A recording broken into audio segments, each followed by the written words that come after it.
Well, good morning, everyone. It's so nice to see so many people from our community here together. My name's David Harris, and I have the privilege of serving as the Chief Development Officer here at the Jewish Federation of Cincinnati. And before we start our regularly scheduled program, we just wanted to take a minute to mark this moment.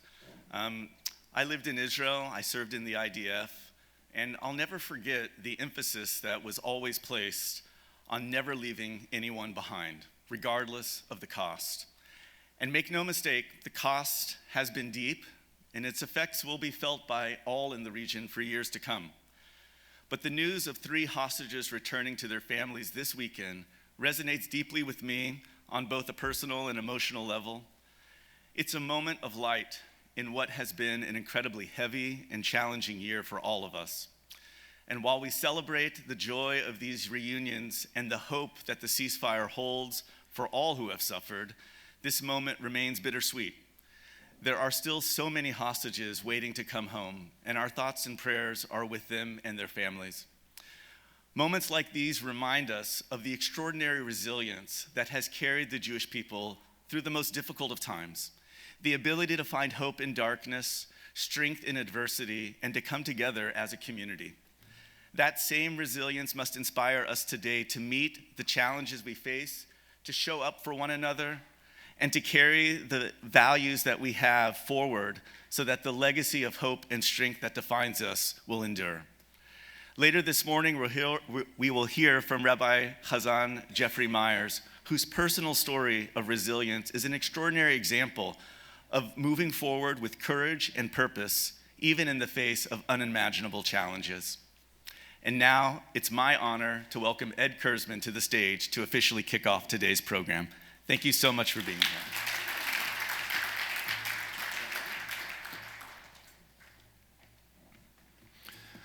While it is freezing outside, you are going to find a lot of warmth in this morning's program. Good morning. My name is Ed Kurzman, and I have the honor of co-chairing this year's annual campaign for the Jewish Federation, alongside my good friend Sue Price, who will join me on stage later this morning, and Bob Brandt, who sends his regrets on not being able to be here. I'm so glad you are here, and my hope is that you will walk away from this morning's program with a deeper understanding about how your presence today can make a huge impact in our community's future. When we met last year for this event, our hearts were so heavy with the events of October 7th, 2023. Since then, our community has been striving to uplift one another and use that tragedy to rekindle our connection, safety, and belonging. We have come together in record numbers of engagements, and we want to hold on to this energy. That's why we are so glad that you are here today. Thank you for being part of our collective. Later this morning, we will welcome Rabbi Hazzan Jeffrey Myers, the cantor and rabbi at Pittsburgh's Tree of Life congregation. Drawing on historical and personal perspectives, he will explore how Jewish communities have turned challenges into opportunities for growth, learning, and renewal. Before we hear from Rabbi Myers, I want to welcome some community members: Sherry Simpson, Suzette Fisher, Julian Teitelbaum, and Tracy Duran, to share what inspires them to show up for Jewish Cincinnati. We'll begin with my good friend Sherry.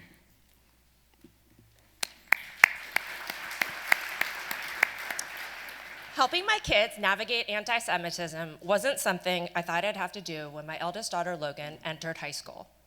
In the fall of 2021, when conflict arose between Israel and Hamas, my daughter came home from high school confused about a country that she had visited, learned about, and loved, because some older girls on the lacrosse team were talking about the conflict and saying some pretty horrible things about Israel and Jews.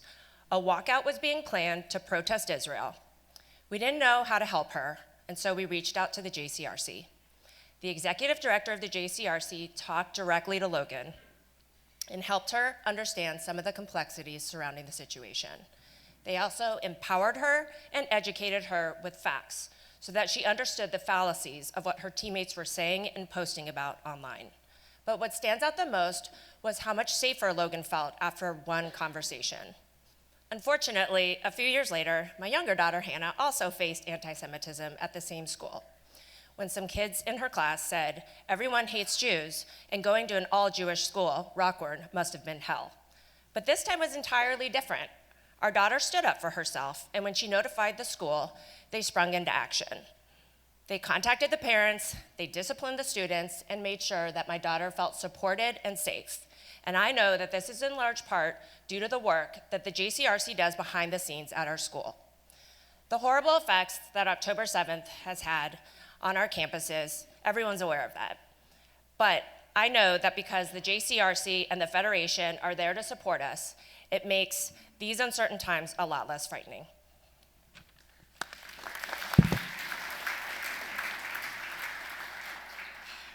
One in 5 people know somebody that struggles with mental health challenges. 1 in 5 people. 1 in 3 youth struggle with mental health challenges. That's why this is important to me. In the fall of 2020, the Jewish Federation received several requests for programs to support teens that were struggling with COVID emotionally. They gave to those programs, and then they asked the Jewish Family Service to come up with a plan for our entire community to see how we can address this together. By bringing together the JCC, the Jewish Foundation, the Jewish Federation, rabbis, doctors, and social workers, and teen advocates, they came up with a plan to destigmatize mental health in our community, educate as many people as we could around how to support people with mental health challenges, create more access and continuum of care. Loneliness has been described by the Surgeon General as a crisis in our community, in the country. So that's why this is so important, the work that the Jewish Federation is supporting. And it culminated in November with a mental health youth symposium, which educated 150 of our community members. They were parents, grandparents, caregivers, teachers, doctors. We all came together to learn how we could better support people in our lives who struggle with mental health. A couple of very practical things they came up with that I want to share with you so that you can take it home. When talking to your teen, ask open-ended questions.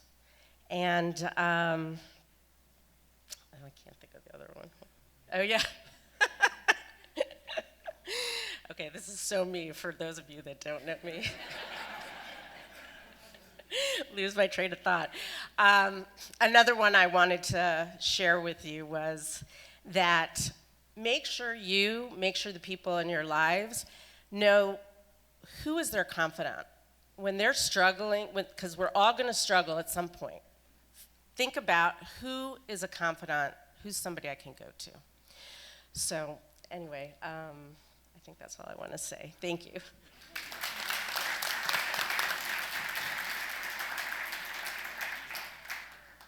This past October, I joined 30 women from our community on the Etgar Civil Rights Mission in Alabama. This mission was a powerful experience in bearing witness to deep hatred and in committing to hope and action for a brighter future, arm in arm with our Jewish community. Walking through the National Memorial for Peace and Justice moved me in the same way that I am moved when I walk through Yad Vashem, in devastation and in hope. Hearing Carolyn McKinstry, a survivor of the 16th Street Baptist Street church bombing, share her story reminded me that as Jewish women, we have a responsibility and an opportunity to stand up for justice. Prioritizing this meaningful shared experience deepened our connection to each other, to our Judaism, and our community. I am so grateful to the Federation's leadership in making this mission a reality. Through women's philanthropy, we're turning these lessons into action, creating programs that build understanding, foster equity, and strengthen our community. With your support, we can continue to amplify this work even further.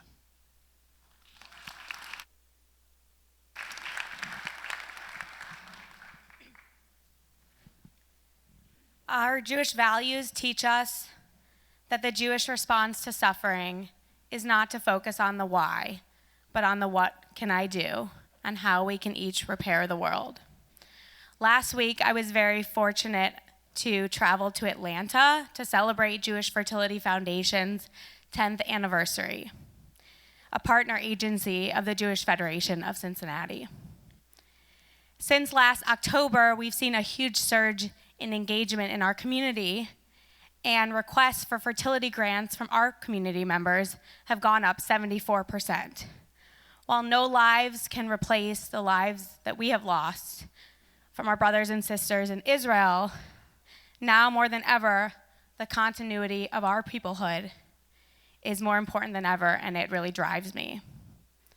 Since the inception of Jewish Fertility Foundation in Cincinnati, we have been able to help 40 local Jewish individuals and couples fulfill their greatest heart's desire by expanding their families, and 8 of our clients are also currently pregnant. As these babies grow up, I am also proud that our community has chosen to prioritize youth mental health and wellness, combating anti-Semitism, while simultaneously ensuring a safe space for Jewish young adults on college campuses and in schools. In a time of crisis, if any of you in this room were to call me and ask for help, I promise you I would answer that phone call. Because whether I know you personally or not, I feel like I know you. I feel like you are my family. And I believe that what we are doing in this room is answering that call on a much, much larger scale, and that's why I'm here. And I thank you for allowing me to be a part of that. Thank you.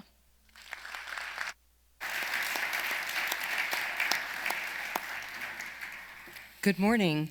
As we just heard from Sherry, Suzette, Julian, and Tracy, our community support and impact is incredible in Cincinnati, and the needs are great. Thank you to each of you for sharing your story.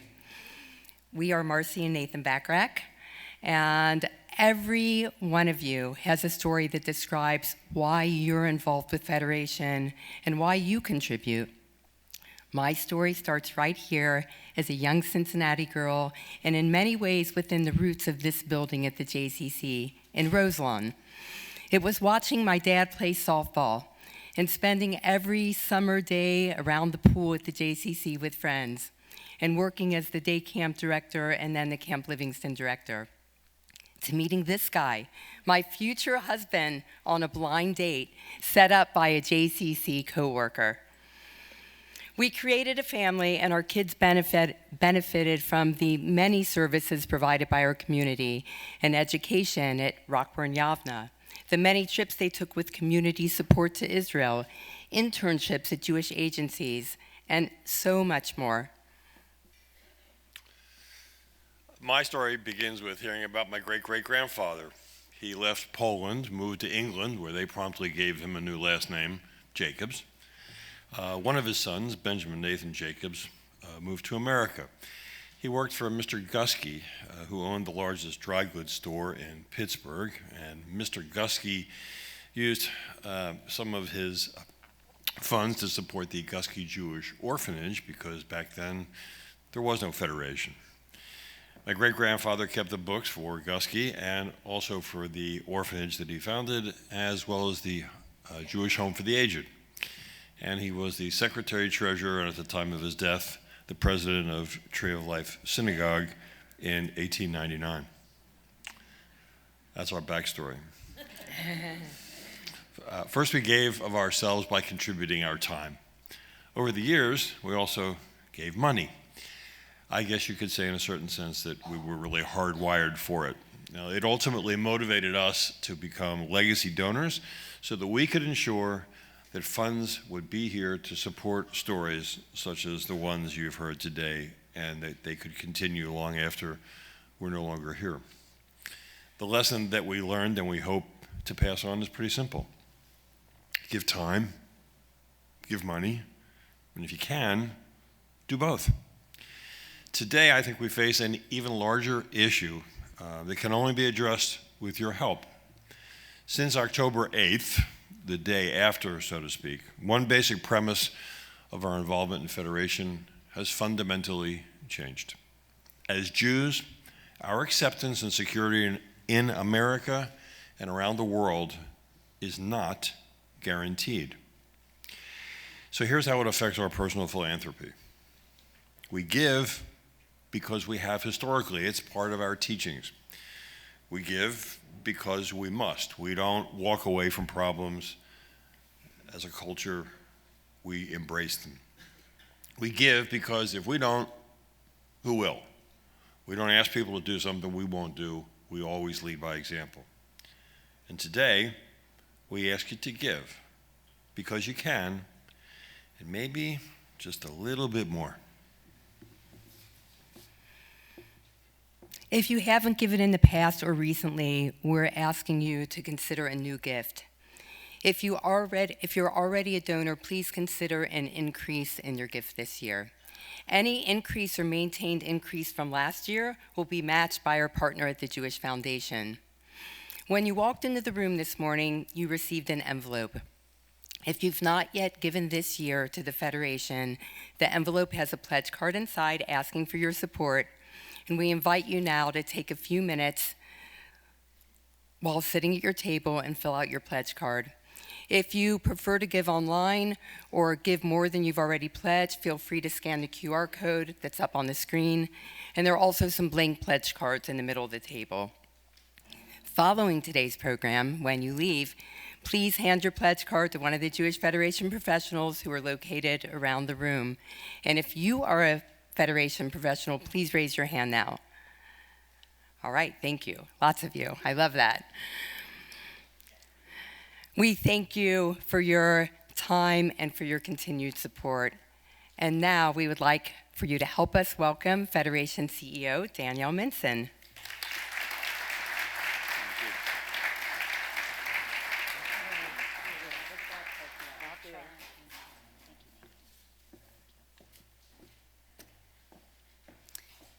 Good morning, everyone, and thank you. That, as Ed said, it is cold outside, but I am so warm from hearing all of the stories, and I want to thank Sherry and Suzette and Julian and Tracy for sharing your stories.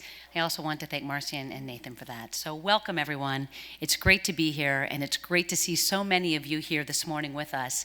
I also want to acknowledge and welcome two council members that we have with us today, with Council Members Mark Jeffries and Mika Owens. Thank you both for being here.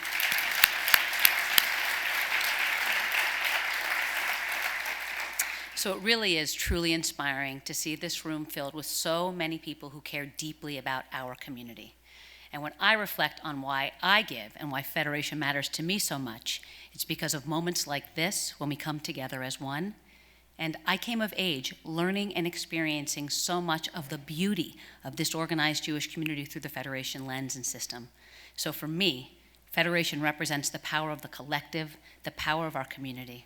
And I give because it's the one gift that I believe has the broadest scope and the greatest impact, and I believe so much in what we can accomplish together. Whether it's fostering belonging, supporting mental health, or strengthening safety of our community spaces like this, the Federation is the lifeblood of this Jewish community. This past year has reminded us about how vital our work is.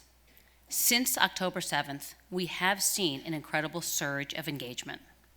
More than ever, people want to connect. They are seeking connection, belonging, safety, and a sense of purpose. This isn't just a moment, this has become a movement. And we've been meeting this movement with thoughtful planning and bold action. One example of this bold action is our unprecedented investment in security. We don't often like to talk about this, but you should know that we've increased our funding so that Jewish Cincinnati and our Jewish community can feel protected and prepared at our synagogues, at our schools, and at Jewish communal spaces like this one. From expanding security personnel to upgrading technology, These measures demonstrate our commitment to maintaining places where people can come together without fear. Unfortunately, this is our current reality, and these are necessary investments so that we can all feel safe in our communal spaces. In 4 days, or 3 actually, I will be traveling to Israel with a delegation of community leaders, and so many of you are here with us in this room. And we are going to be meeting with people directly impacted by your generosity. Now, with the ceasefire and hostage deal begun, this moment represents both a fragile pause and an opportunity to rebuild. And I know it's going to be a very unique experience for us to be in Israel at this time. And we don't yet know what the full extent of the needs Israel will face. And during our trip, we will explore Israel's evolving reality post-October 7th. We will be meeting with those on the front lines of recovery and hearing the stories of resilience from those receiving life-changing services. When we return, I, along with everyone who's joining me, I know, is committed to bringing back these stories to share them with you through initiatives like Israel in Your Living Room that you'll hear more about, which is a program that will help us unpack together what we've experienced, to deepen our collective connection to Israel, and to chart the path forward for your role in this ongoing story of recovery and hope. You've already heard these remarkable and beautiful stories shared by community members this morning. Stories of courage, of resilience, of coming together, and of profound impact of your generosity. And each story is a testament to the power of this collective effort and the incredible things that we can achieve when we come together. So thank you, and thank you for all of your support of our campaign and our Jewish community. So now, it is my honor to introduce someone whose journey embodies resilience and hope. As you've heard, Rabbi Hazzan Jeffrey Myers has served as the rabbi and cantor for the Tree of Life congregation in Pittsburgh since the summer of 2017. After the horrific morning of October 27, 2018, when a heavily armed gunman began a murderous rampage inside Tree of Life, Rabbi Myers, who survived the attack, became the face of this tragedy. And he shared with us last night that everywhere he's going in Pittsburgh, people acknowledge him in the Jewish community and outside of the Jewish community. Since then, Rabbi Myers had set about sending key message that love is stronger than hate. Rabbi Myers contends that the lack of understanding of our neighbors leads to fear and sometimes loathing, which can often lead to acts of violence. Rabbi Myers believes that if we are ever to remove the H word from our society, it must start with pledging not to use that word in speech, and I need to commit to that, just as he has done in honor of the 11 lives lost in the Tree of Life. Rabbi Myers has led the Pittsburgh Tree of Life congregation through tragedy into healing, and we are so glad that you could be here with us today. So please join me in welcoming Rabbi Hazzan Jeffrey Myers. Thank you.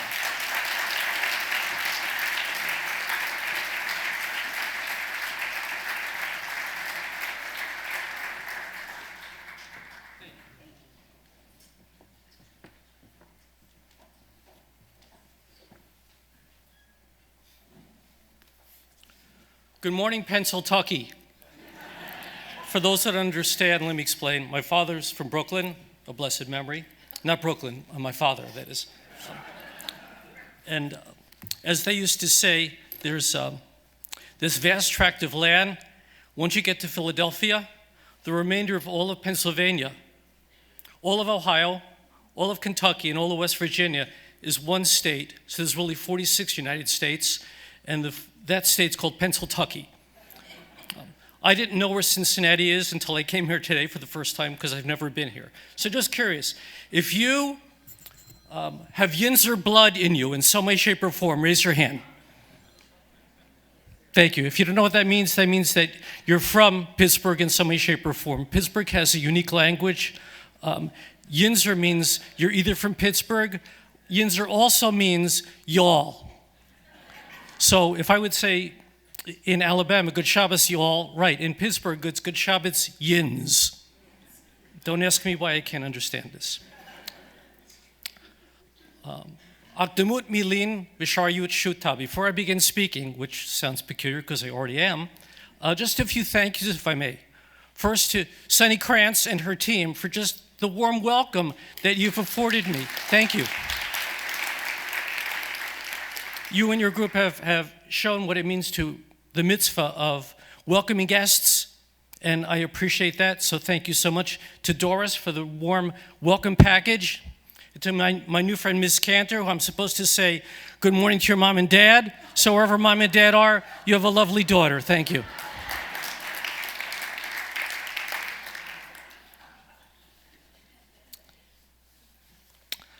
The pilot announces the most terrifying news that any air traveler might hear.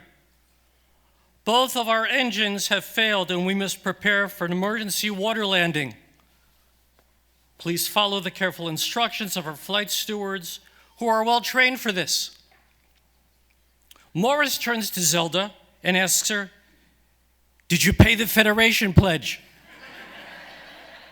"How could you ask such a question at this time?" as Zelda typically answers a question with a question. "We're about to crash and that's all you can think of?" "Yes, I know.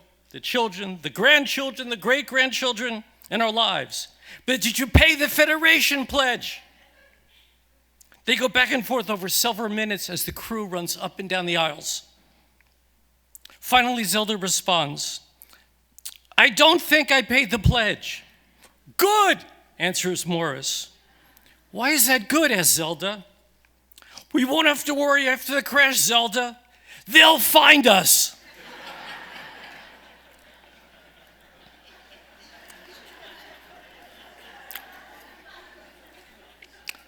If there's one thing I've learned in my 41 years of service to the Jewish community as a rabbi and chazan, is that I must be nimble enough to be responsive to the events of the day and willing to toss a well-crafted sermon if necessary.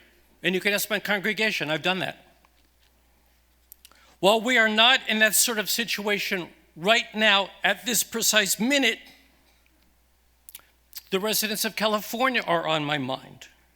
Clergy that I know and friends with widespread devastation wherever you look. Yet above it all, we read in Psalm 93, reigns God, majestic on high. May God's love embrace all who are impacted, giving them a source of hope. I know personally of the divine embrace, having experienced it numerous times in the aftermath of 1027, as we call it, the worst attack upon the American Jewish community ever. And I hope that never changes.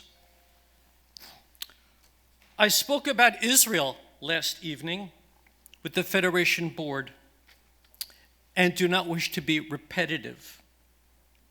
I praise God, whose divine spirit has infused those involved to reach this moment to reunite hostages with their families. May it continue unabated. And let's all say amen. There was no guidebook how to respond to the unprecedented nature of 1027. There was no rabbi I could call for advice. No Federation CEO that our Federation CEO could call. And no JCC CEO either. Yet the outpouring of love continues unabated 6.5 years later. From a local perspective, this is Pittsburgh, people helping people. I knew of it prior, albeit for the year prior when I began at the Tree of Life congregation as a New York immigrant. Tragedy opened an infinite number of doors, and I continue seeking out those who hold open those doors. I want to share a few examples, but before I do, I want to tackle the pronoun I. 1027 has never been about me. Yes, I'm a witness to the horrors and a survivor, but it will never be about me. The use of I is out of necessity to tell my narrative. I was asked to reflect on how my connection to Judaism changed post-1027. So if I run over my allotted time, it's not my fault. No one has ever remarked to me, "Rabbi, your sermon was too short." For starters, it gave me a second full-time job, dubbed by John Berman of CNN as America's Rabbi. He and I spoke about that in person in December of 2018 as I was a special guest for their taping of the Christmas Day version of the morning show. Upon reflection, he saw a need in America for religious leaders grounded in their faith, not selling anything, but speaking and modeling how to respond to a horror such as 1027 and how to offer hope. Alas, with the assassination of Reverend Dr. Martin Luther King Jr., we lack religious leaders, modern-day prophets, who will chastise us for our failings and demand that all Americans think about it. For me, my relationship with God grew even more intimate. Some of that is deeply personal.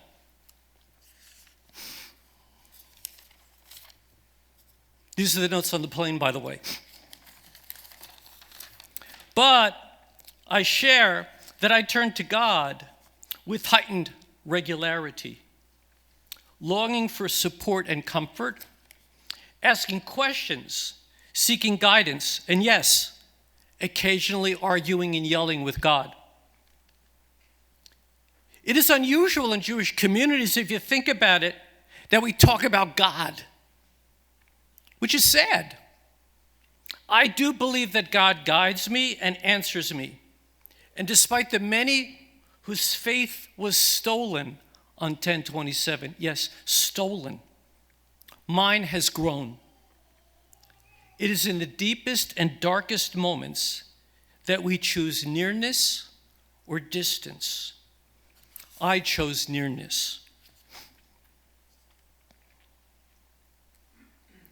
I lost track of how many people reached out on the local, state, national, and international level. People of all faiths, colors, and sexual orientations. Permit me to cite but 3 examples out of hundreds. 36 hours after the shooting, a hastily arranged visual was arranged at Soldiers and Sailors War Memorial in Pittsburgh. What I said doesn't matter right now. The executive director of the Islamic Center of Pittsburgh stood up in front of the thousands gathered and announced that they had started a GoFundMe page to cover funeral expenses. In the end, they raised $250,000. They knew that Jews bury their dead quickly, as do Muslims. And he said, and I'll never forget it, no one in the community should have to worry one moment about how they're going to bury their dead. We will take care of you. They said if we were afraid, they would stand outside our synagogues to keep us safe. If the elderly needed help, they were there, whatever we needed. So when the world insists that Muslims and Jews cannot get along, I say nonsense and point to Pittsburgh. He and his wife have attended our Passover Seder many times, because if you keep halal, that means you can eat kosher, and he loves brisket. Second story. We decided as a congregation that we could not re-enter the Tree of Life building. For to paraphrase, I think it's the prophet Haggai, our house has been defiled. We never have. And all but the main sanctuary has been demolished as we hope to begin rebuilding with God's blessing in the spring. We moved to a nearby Reformed congregation that has been gracious hosts for over 6 years, but we needed a larger space for our high holiday services. The search was not going well when I received an email from Rector Jonathan Jensen of Calvary Episcopal Church, letting me know that he heard of our search and invited us to consider our home, his home, ours. A church? To make this saga brief, we have been holding our High Holy Day services there since 2019. And as an aside note, it's really weird to hold services in Hogwarts. But that's only the beginning. Their congregants volunteered to usher. Their technology people run our audio and live stream feed. And they refuse to accept any rental fee, period. Their rector is in our Purim spiel, which I write. And I'm in their annual Christmas pageant as Moses. Now, I'll never figure out the chronology of how you can connect Moses to Jesus since they predate each other by such a long period of time, but it's okay. And he and I take in baseball and football games together. Just two guys drinking a beer, enjoying talking sports. As has been the case year after year, after the Christmas pageant and the Mass, we sponsor a Hanukkah party in the parish social hall, replete with latkes and, of course, sufganiyot. Third story. This is a two-parter. Coming just 2 days after we celebrated the birthday of Reverend Dr. Martin Luther King, and today, 10 days after my birthday, I want to share a collaboration with the Black community. This past weekend, we called Unity Weekend. The pastor and parishioners of Ebenezer Baptist Church joined on Shabbat morning for worship. Their pastor and I held what I call the Torah studio, a conversation about the portion. I even sang with their choir. On Sunday, we traveled to Ebenezer Baptist Church to join them in worship. I chanted words of Dr. King, set to Haftarah chant, to honor his memory and acknowledge him as a modern-day prophet.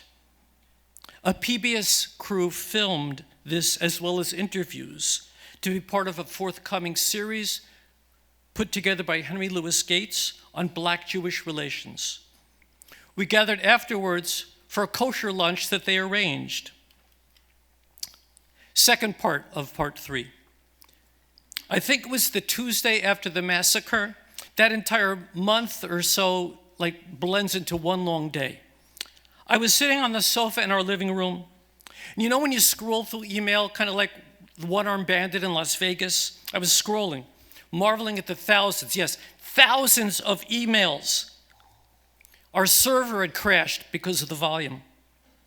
The scroll stopped in an email from Mother Emanuel AME Church in Charleston, South Carolina. And I thought to myself, I know that name. How do I know that name? From where? On June 17th of 2015, a lone gunman opened fire after joining them for Bible study, murdering 9 people, including their pastor, Clement Pickney, of blessed memory. The new pastor had emailed me and insisted he was coming to Pittsburgh. Oi, I thought, just what I need now, another guest after the thousands of guests who have come and the incredibly massive stack of business cards that I've been collecting. Despite my best efforts to dissuade him, he came. I went to his hotel to meet, and we sat over coffee that Friday morning for 3 hours. This man, Pastor Eric Manning, became, as he calls me, my brother from another mother. The final funeral of the 11 was that afternoon, and he asked if he could attend. I answered, not only shall you attend, but I'd like you to read Psalm 23 and then share whatever words of comfort God moves you to say. Now imagine the looks on the faces of the thousands in the sanctuary at Rod of Shalom when I walked out with a black pastor. I began this way. I believe in angels. Now many of you might think, this poor man, they need to take him away. He needs help. but I believe in angels, and God sent one to comfort me. Permit me to introduce to you Pastor Eric Manning of Mother Emanuel AME Church of Charleston, South Carolina. We have traversed the country speaking about not only what brought us together, but what has kept us together. I live about 6 blocks from Fred Rogers' house, so I am indeed in Mr. Rogers' neighborhood. His mother famously taught him, and he taught us that in times of trouble, we should look for the helpers. It would not be possible to accurately list every helper, but I do want to mention 2. At the time, Brian Schreiber was the CEO of the Squirrel Hill JCC, which is in our neighborhood. He immediately closed the facility to all guests and restructured it as the central location for the Jewish community to gather. After the FBI interviewed me, I was directed to go to the JCC. Should I have gone home, I'm wondering? I don't know the right answer, other than to respond that I compartmentalized the prior hours and went into pastoral overdrive. There was a massive police presence and a large room for what I later knew to be the victims' families. I knew it. They didn't know it yet, because I knew who was dead. I saw them dead. The mayor, the governor, and the Attorney General of Pennsylvania were all present. The Attorney General is now our governor, Josh Shapiro, who, by the way, texts me in Hebrew. Isn't that cool? Your governor texts you in Hebrew. Nourishment was plentiful, although I barely ate. I just wasn't hungry. I tried to stay hydrated. In the week that ensued, the JCC became the central place for all to gather.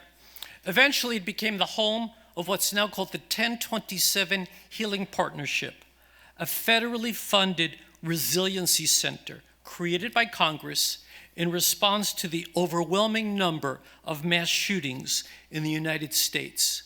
Depending upon whose numbers you use and how you measure it, in the past 5 years, some say we've had over 3,000 mass shootings in the United States. That's literally 12 a week. The Federation funded this resiliency center until the government monies came in. You know how long that takes. Not worrying about when that might be. So how did Brian Schreiber and his staff know what to do and how? I don't know.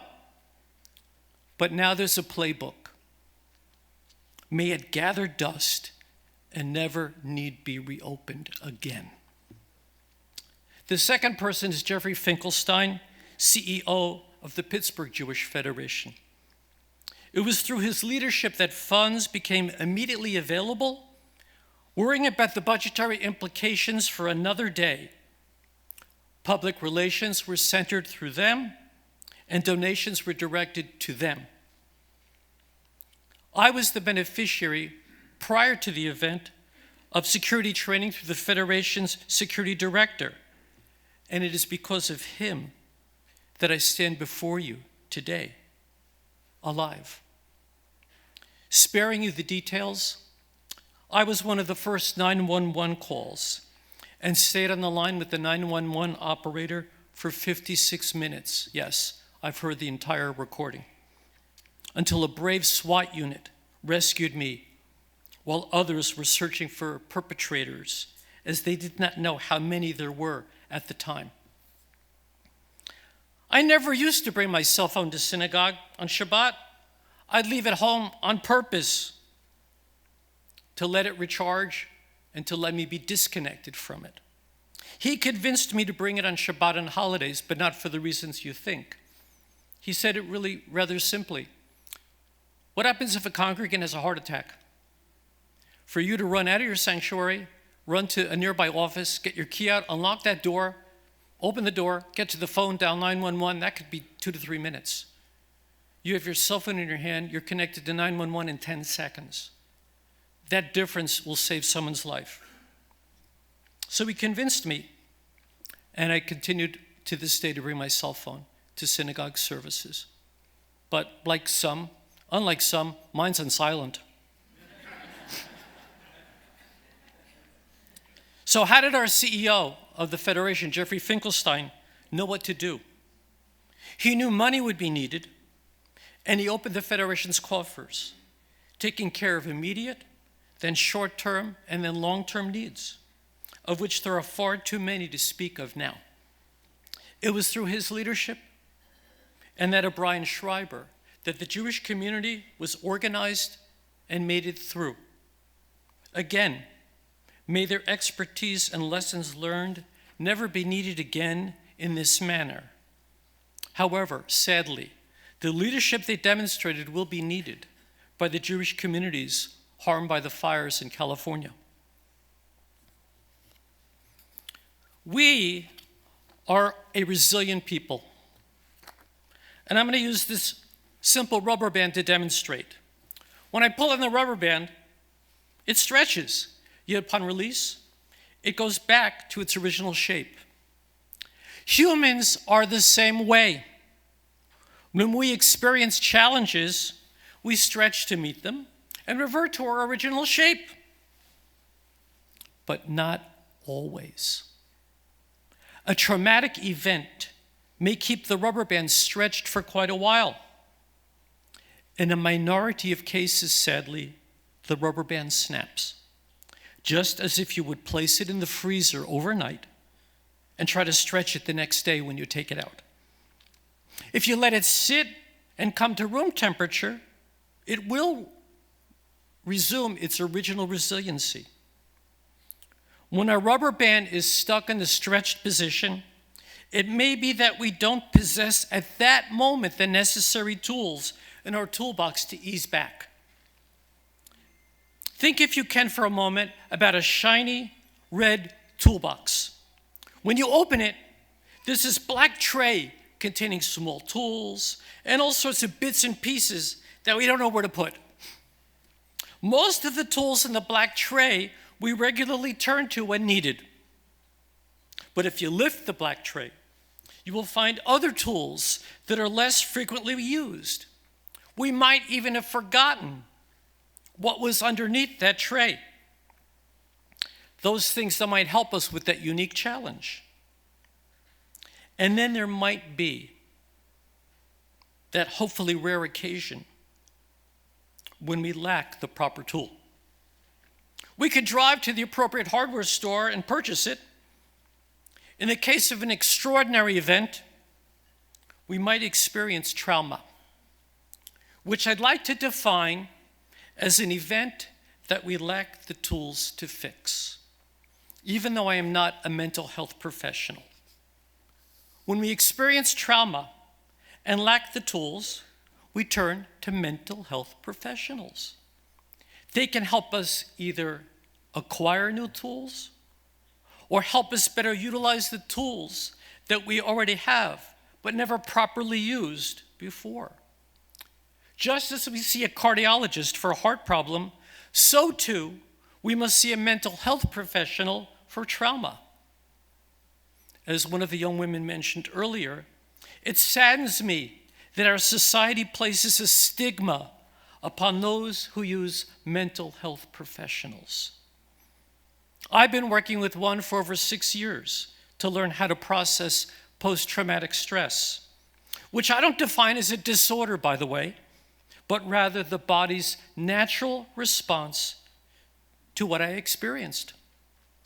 I would not be standing up here speaking today without that help, and more likely could have curled up in a corner with a nice single malt. I actually avoided scotch for quite a long time for fear of self-medicating, of that one shot turning into 2, then 3, then 4, then alcoholism. This rubber band also represents the Jewish people, one of the longest continuing religious civilizations on this planet. Our rubber band has been stretched to breaking many, many times, yet it returns to its original shape because we persevere.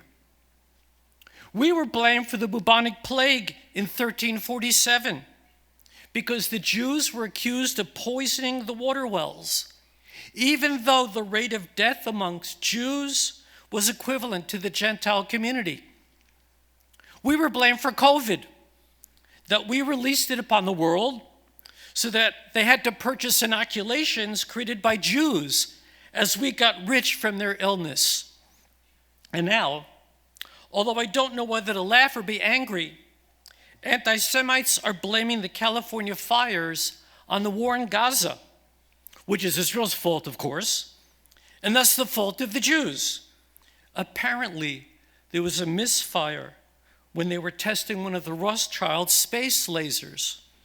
Oops, the secret got out.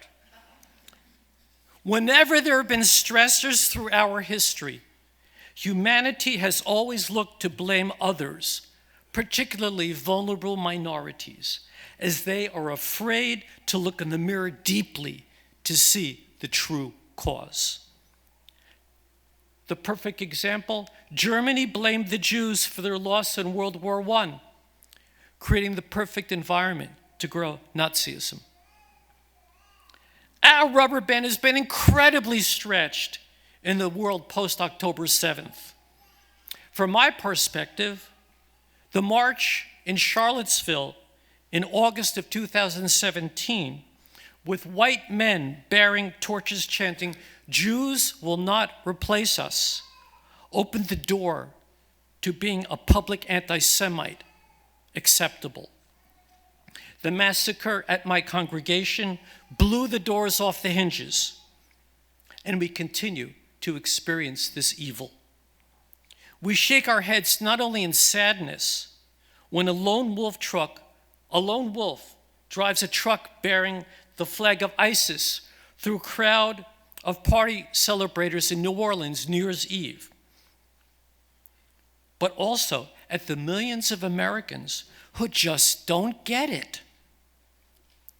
To quote the worn adage, this isn't our first rodeo. The fact that we are still here after all these years speaks loudly to what a resilient group we are.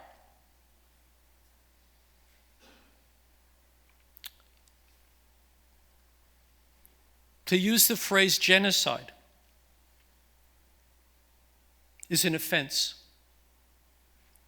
For if there's one group on the planet that knows what attempted genocide is, it's the Jews. It is rare these days to see a person use it accurately. Every Jewish act that we perform, in public or private, singularly or collectively, demonstrates our response to anti-Semitism and our resilience. Me standing here speaking is a testament to my resilience. Your presence this morning is a testament to the Cincinnati Jewish community's resilience. Yes, we are a proud people, a stubborn people, a people devoted to fulfilling the divine mandate written in the Torah. If I could time travel into the future, there is one thing of which I remain confident. If I could go 100 years in the future, one thing I'm confident of: we will still be here. I continue to speak of a two-pronged approach: collaboration and education.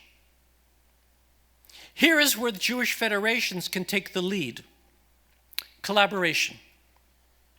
While unity in the Jewish community is desired, consensus building is far more important. Where doors open, we must enter and engage. Where doors aren't open, we must open our doors and invite in. Van Jones said it really well in a recent op-ed. We must rebuild the bonds between the Black and Jewish community. We need their help right now, yet the Black community is unaccustomed to being asked for help. An anti-Semite doesn't merely loathe Jews, but other minorities, immigrants, and possibly women too. This is the image of a man who claims to love America, yet wants to get rid of 70% of the population. I've never figured out that math. I have collaborated on many events with different faith leaders, some perhaps needing to demonstrate that they are welcoming, some genuinely desirous of collaboration, and some desperately in need of friendship and allyship. All of these continue to create opportunities to model, not only to their adherents, but to the public as well, because this is good, and this should be the norm. As my friend the Episcopal rector says, why can't this be the norm? Of course, we are mostly preaching to the choir. But we cannot ignore the choir, as that is where we draw our armies of support. How do you get to the ones who refuse to sing in the choir? The kitchen table. Most of our morals, ethics, likes, and dislikes come from our parents, our primary educators. I'm going to leave alone for now that cesspool of disinformation that will no longer employ fact checkers, as I know far more about the dark web than I ever wished to know. By the time a child enters a public school setting in kindergarten, he or she will have learned much of the world from their parents. It is not too late to change attitudes, although we must recognize that there are some irreparably harmed children. The simple truth is, we don't know our neighbors. The metaphors of America as a melting pot or a rich tapestry are beautiful, yet sadly untrue. We live in silos with those just like us. We don't venture out of our silos, and there are no bridges. And I say that coming from Pittsburgh, which has the most bridges in the United States, 446.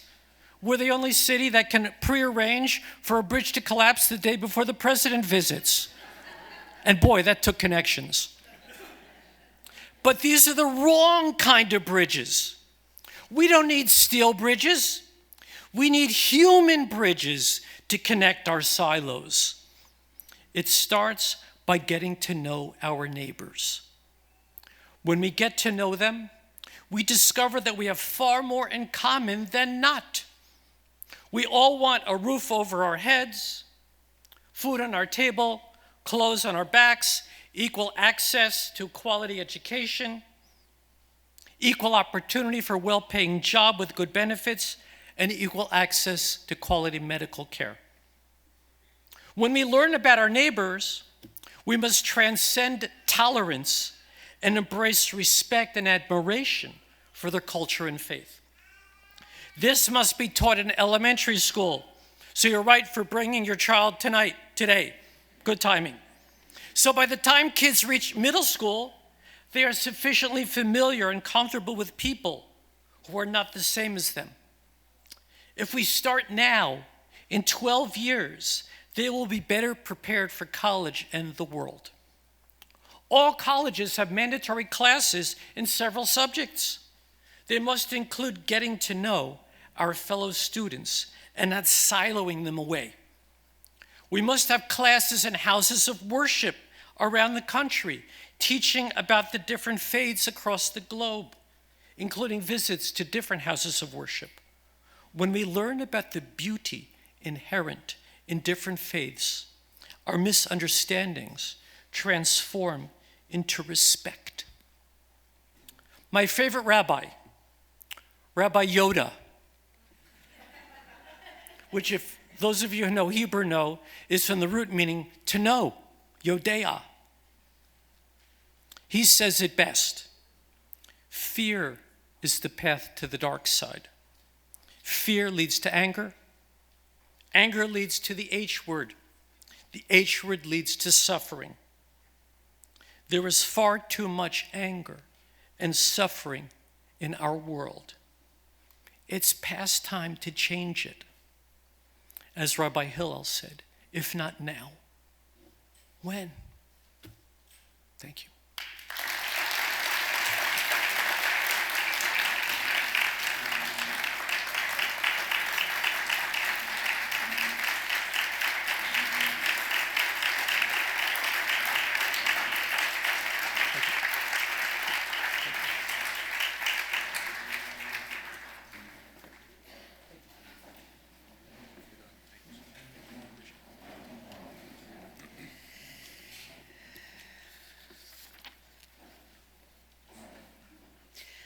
Thank you, Rabbi Myers, for your wise words and for inspiring us today to reflect on what each of us can do to make Cincinnati better.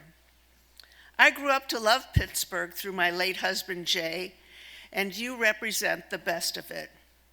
My husband would have been happy to meet you.